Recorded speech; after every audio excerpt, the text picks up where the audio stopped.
Ladies, gentlemen, and wanderers of all ages, welcome to the Jade Gate Pass and the HeXi expansion for Where Winds Meet. Thanks to the folks over at Everstone Studios, we were given early access to the expansion. We went through all of the currently available area, being the first out of 3 major regions, and only of the few eventual 20 subregions that will be around too, and we thought it might be useful to put together a bit of a guide for what to do and how to do it best at the release of this free expansion for the game.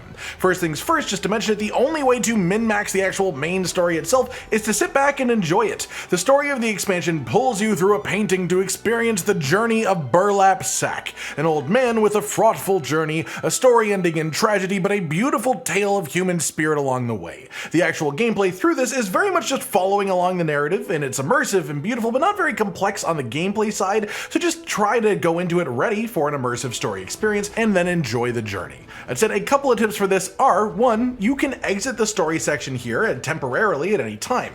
If you want to take a break, maybe you want to do something else for a bit, and then you can immediately go back into the story quest that you left right where you left off. But then also 2, at various points along the story, you will exit a painting memory in a different place than you entered it. And a few of these will be near boundary stones that you may not have interacted with, so the tip for that is twofold. First, make sure to check your map when you exit a story section and go back into your main protagonist character and see if there is a boundary stone nearby that you can claim. And second, I recommend doing this main story stuff with Burlap Sack as early as possible, both because it doesn't have anything gated by strength or power or time in any way, so you can do it early and then use it as a method to travel around the region to collect boundary stones while also progressing the story itself and experiencing what it has to offer, and the rewards at the end including the Burlap Sack as a player cosmetic too. Next up, let's talk about the major bosses around, the campaign boss in White Crown City and the world boss and what you need to do with that in any ways that you can make these easier. For the world boss, this is the Wandering Arc. He lives up here in the Shifting Sands, the northeast section of the desert. When you approach this area, you will find a sandstorm that makes it impossible to navigate normally. You can't even open your map, but you can follow the ringing sounds in the distance to find camels. Then follow the direction that the camel is pointing and it will move you forwards until you eventually cut through the storm to find a boundary stone that means that you don't have to navigate the storm again if you want to come back here in the future, which is a nice touch. This boss directly ties to the side story that you did upon entering the HeXi region, where you follow the story of Hong Yu, which ended with the Wandering Arc coming up out of the sands, coming to life, and you may have noticed that you got a unique thumb ring for completing that quest, the Station Master's Token, which passively reduces the Wandering Arc's damage against you. So make sure that you bring this token to make the fight easier.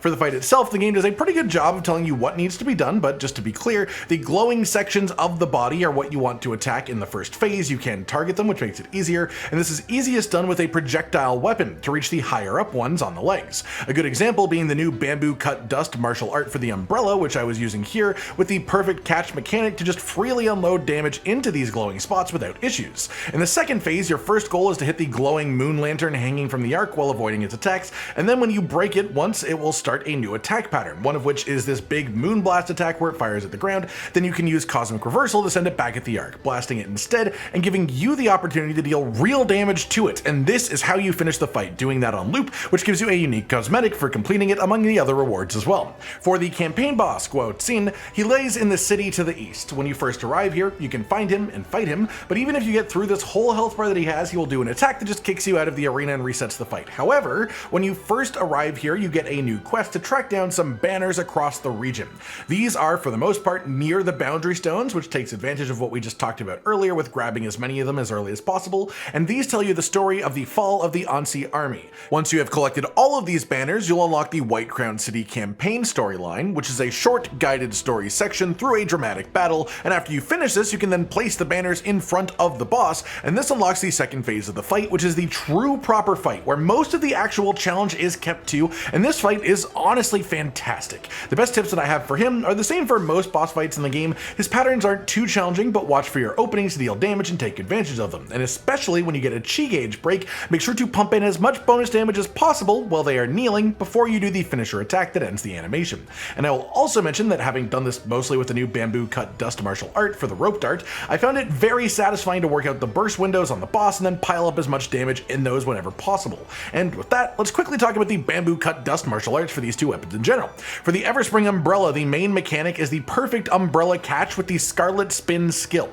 This skill throws the umbrella and puts you into flower burial state, which disables natural regeneration of fading crimson, but you can throw the umbrella again once per fading crimson that you have, and if you time a throw just as the umbrella is returning to your hands, you get big bonuses on the following umbrella throw, and you can chain this the whole way through the ability if you time it well, which just makes it so much more potent. As well, both Scarlet Spin and your regular charged heavy attack with the weapon will leave behind a phantom umbrella in the distance, and this can be teleported too with your other skill, Cyclone Waltz. The main uses of this are AoE and control as it pulls nearby enemies into it as well, but a nice trick for this is just pure movement and avoiding damage by placing a phantom umbrella ahead of time, then using Cyclone Waltz to teleport over to it after the fact. For the Unfettered Rope Dart, the big main mechanic here is the charging stance off of your heavy attack. Neutral heavy attack is instead a charging stance. Reaching the first charge level applies a buff to you that will last until you next unleash a proper heavy attack, and the buff makes your heavy attack after unleashing it out of the charge stance deal extra damage and cause extra stagger. The martial arts skill is Soul Sweep, which puts you in soulbound state and applies the Soul Loss debuff, which then turns into Soul Break. This makes the target take 5% more chi damage and regular damage. After using Soul Sweep, you immediately enter charge stance, and you can use the Inner Way Tailline Sweep to make your heavy attack also apply Soul Loss with each sweep. So comboing from Soul Sweep into your charged heavy attack basically just instantly applies Soul Break. Then you have Burn and Bury as your special skill on this, which lets you snap and just smash any target affected by Soul Loss or Soul Break with a giant explosion. This has a greater effect against foes with Soul Break, including 30% bonus damage if they are a boss. And this combo is what I loved using against the campaign boss that we were just talking about. Soul Sweep into charge skill into Burn and Bury for the big burn pop, and then charge up while waiting for an opening. Because the charge actually has multiple other useful functions too. Beyond just making the skill itself more powerful, if you hold the charge longer than the minimum amount, at 3 seconds it makes you start recovering health just permanently until you let go of the charge button, of course, and at 4.5 seconds you also start to recover chi while holding the animation. So all in all, it is a very solid single target playstyle.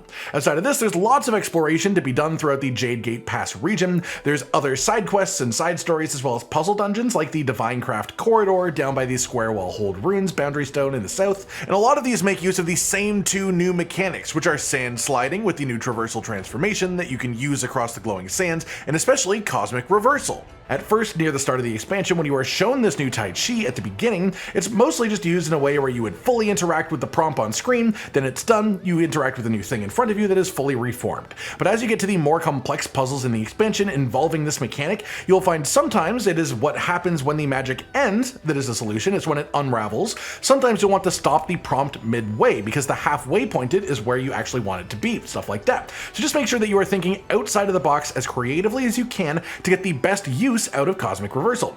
Then it's absolutely worth mentioning there are also new Melodies of Peace in HeXi, which you can follow down the track for to find loads of statistical bonuses that you can get for your character and drop rate increases as well. Not to mention full cosmetics at the end of the track too, and to progress this, you need the new oddities found within the HeXi expansion. The ones that I encountered in my travels were the Shadowfin, which swims through the air along these preset paths that you can see. It will always avoid any path that you are standing inside of, and your goal is to get it to swim into the broken rock in the area and use Cosmic Reversal on the rock at the right time to catch the Shadowfin, essentially, and that will get you the oddity reward. It's a fun little puzzle.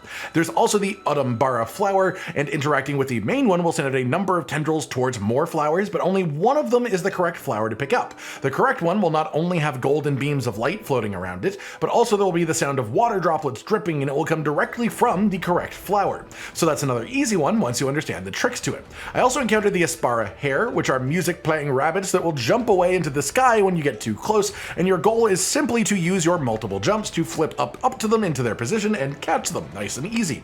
That just about does it for today then, everyone. A guide to what to do and how to do it for the main overarching things going on in the Jade Gate Pass, which is the first third of the free HeXi expansion, which just recently released for Where Winds Meet. With how full of stuff this desert is, I honestly can't wait to see what the other two regions will hold with their very different atmospheres, one of them being much more lush grasslands and the other a set of snowy mountains. It's just a lot of good stuff going on in Where Winds Meet right now, and even more good stuff to come in the near future. I hope you've all enjoyed this video, and hopefully it helps to enhance your journey through the Jade Gate Pass, and once again, thanks to the folks at Everstone Studios for the opportunity to play this expansion early.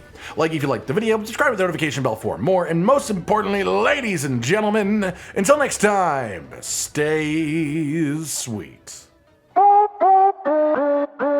Josh, Cotton, and Hollow with the videos, dropping the humor like a hammer on your tippy toes, bringing entertainment on a daily arrangement to take our insanity and turn it into entertainment. Yes, I said entertainment twice, to reiterate that it is nice to look into your faces on a mostly daily basis when you let us in your homes to make the whole world a stage.